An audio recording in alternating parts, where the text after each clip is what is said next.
there was a point in time when we were pretty certain that the Earth was at the centre of the universe. It wasn't until the 16th century when a scientist named Nicholas Copernicus shook things up a little. He proposed that the sun was actually at the centre of the universe. And because this idea was so revolutionary, Copernicus and then some of the scientists that followed him after, they copped lots of resistance. Unfortunately, some suffered a great deal at the hands of the authorities because of their position, because of their findings. But eventually, after some years, this big idea was accepted. And when it was accepted, it then brought about a radical shift in the way that humans not only understood the cosmos, but their place in it. There are some insights that can forever shift the way that we understand and we engage with the world that we live in. And this was one of those insights. That's why we sometimes refer to a big shift in perspective as a Copernican revolution, after good old Copernicus himself.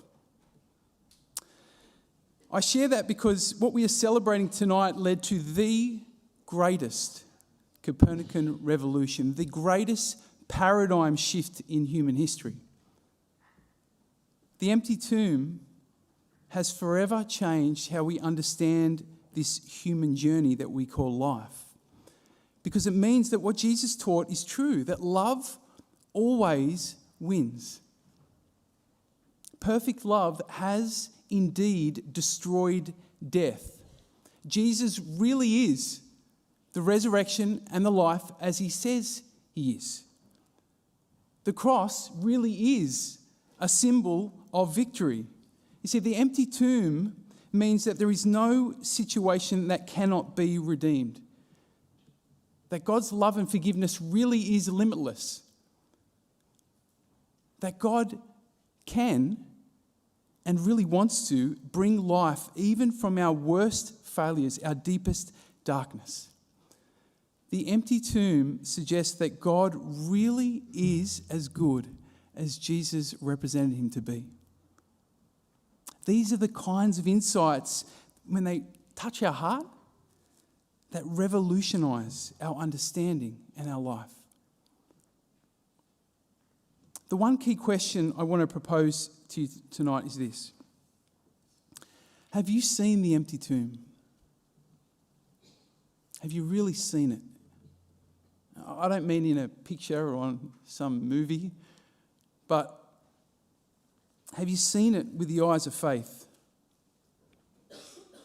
Has your heart skipped a beat as you looked into that tomb with these eyes of faith and realised that the cold, stiff, dead body of Jesus has been transformed into a new and glorious life?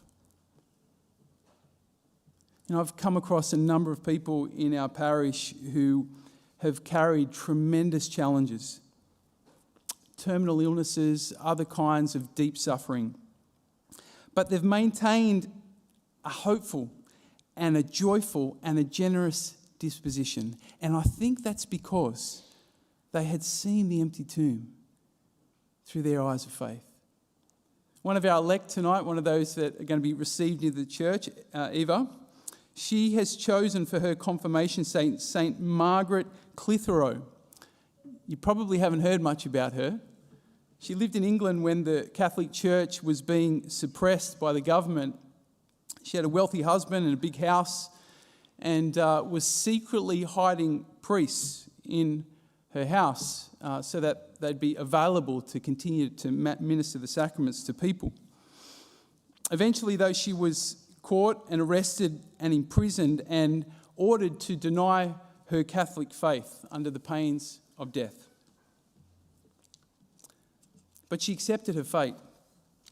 She stayed true to her God and to her faith, and at the tender age of 29 was killed quite traumatically, quite brutally.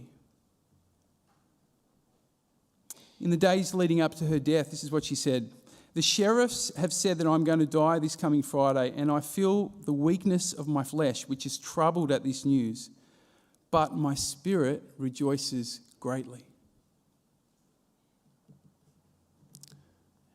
How could anyone possibly respond in that kind of way at that age when they know what's coming? Margaret had obviously seen the empty tomb herself. That's why. So when we open our hearts, and when our hearts begin to encounter this love that transforms death into life, we are changed and we're enriched in so many ways. But one of the sure signs is joy. That's how you know you've seen the empty tomb.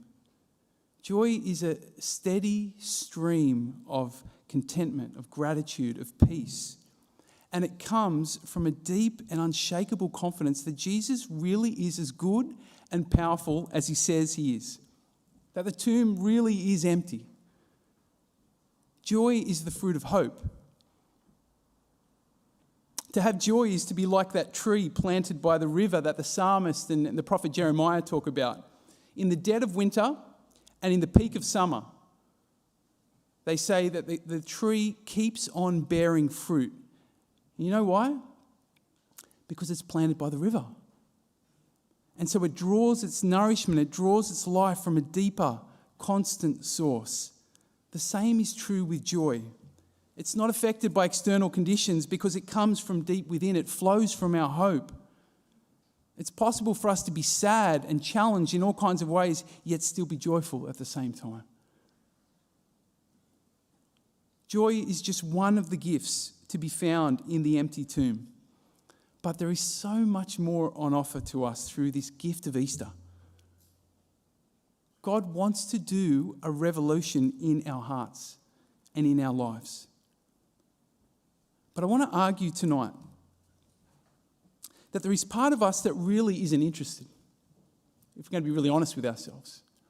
There's part of us that does not want to see the empty tomb. We're very happy to come to Mass, celebrate the resurrection. We're happy with the idea of new life, of new beginnings. But part of us doesn't really want to hear the full message of Easter. You want to know why? Because we're afraid of change. Sometimes we're terrified of it. Something within us knows that the empty tomb will mess our minds in the best possible way. It'll disturb those neat categories, those ways of thinking that we've developed over time. It'll challenge the limitations that we put on ourselves and on God. It'll invite us into new possibilities that are way outside our comfort zone. Maybe you don't want to see the empty tomb because you're afraid of losing control of your life. You're not sure what will happen if you allow this great power into your heart. Maybe you'll become a little weird. Maybe you'll lose something of who you are if you allow this love in. Maybe others will ridicule you, will reject you. Or maybe you don't want to see the empty tomb because you know that the victory of Jesus will challenge you to be a person of hope. And that means you can't keep complaining. You can't keep playing the victim. That might be a little scary letting that go, huh? Or maybe you can't bear to see the empty tomb because it is just too good. This love is terrifyingly good. And deep down, you feel so unworthy of good things. You feel much more comfortable living in scarcity than opening yourself to the abundance of God. Or maybe you don't want to see the empty tomb because you're afraid that if you get your hopes up, you might be disappointed. And you've been disappointed one too many times in your life. You're not sure you want to sort of expose yourself to that again. And then there are probably some of us who just don't want to see the empty tomb because you know that in order to see it, you need to admit that you need it. And that might be a little uncomfortable. You might feel a little too vulnerable being that needy, that weak, perhaps. I'll tell you one reason I hesitate to look at the empty tomb. It's because I know that it reminds me that I do not need to be afraid of failure and rejection. And that means that there is no reason why I shouldn't pursue those things I've been wanting to do for so long but haven't done, because I'm afraid of failure. I'm afraid of people rejecting me. We want to see the empty tomb, but at the same time we don't want to see it because it threatens our status quo, just like it did with the people in the time of Copernicus.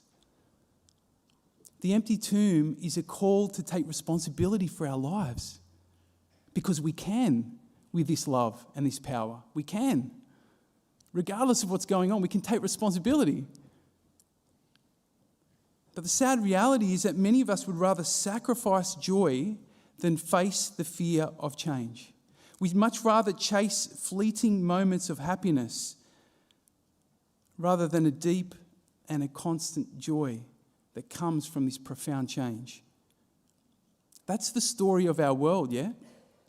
We have become experts at pursuing momentary pleasures, chasing one after the other, but we are bankrupt when it comes to true joy.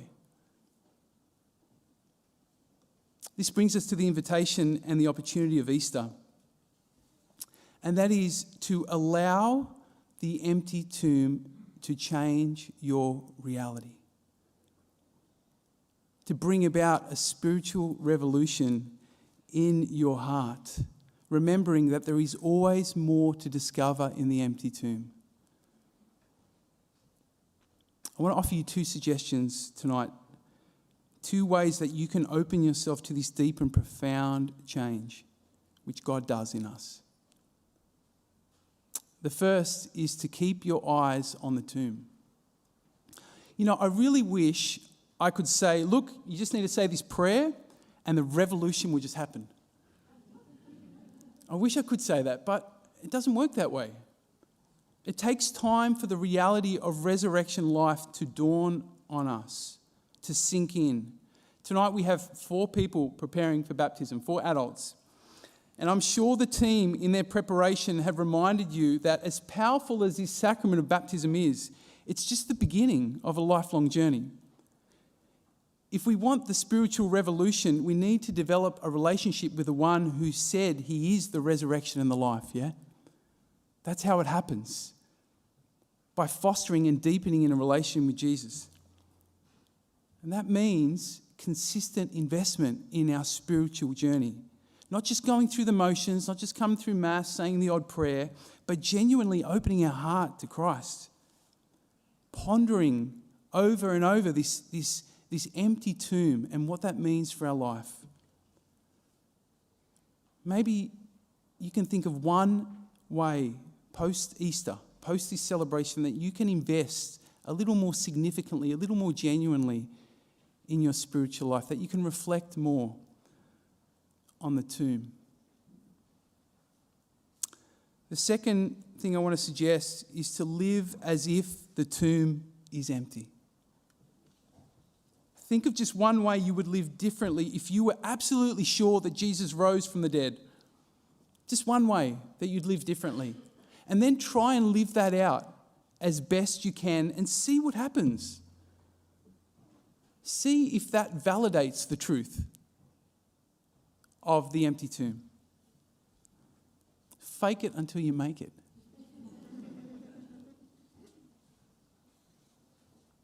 As an example, because the tomb is empty, yeah?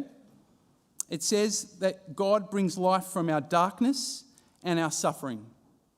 So, if that's really true, that God meets us in our worst, in our lowest, then maybe one thing you can do to live as if the tomb is really empty is to be more real with yourself and with God.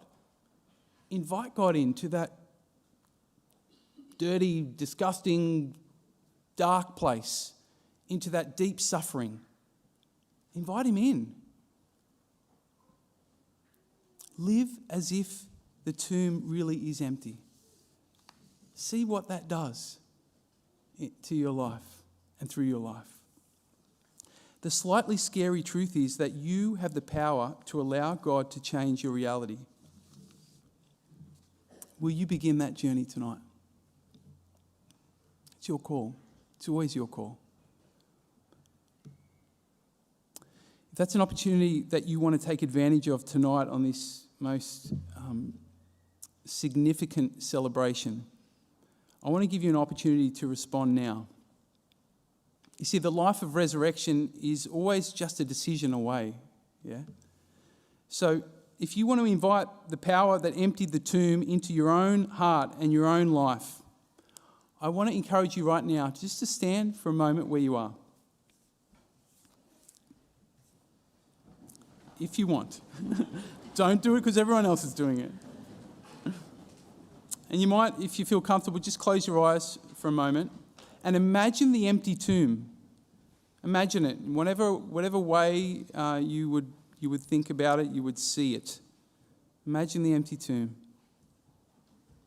And in your heart, just say yes. Say yes. Say yes to God's power that transforms the dead body of Jesus into a new and glorious life. Say yes to the God who heals and saves. Say yes to the life that God has created you to live.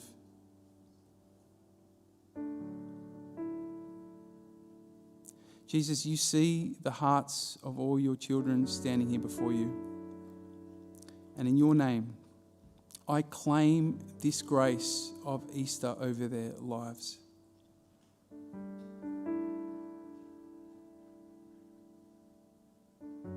Amen. Please grab a seat.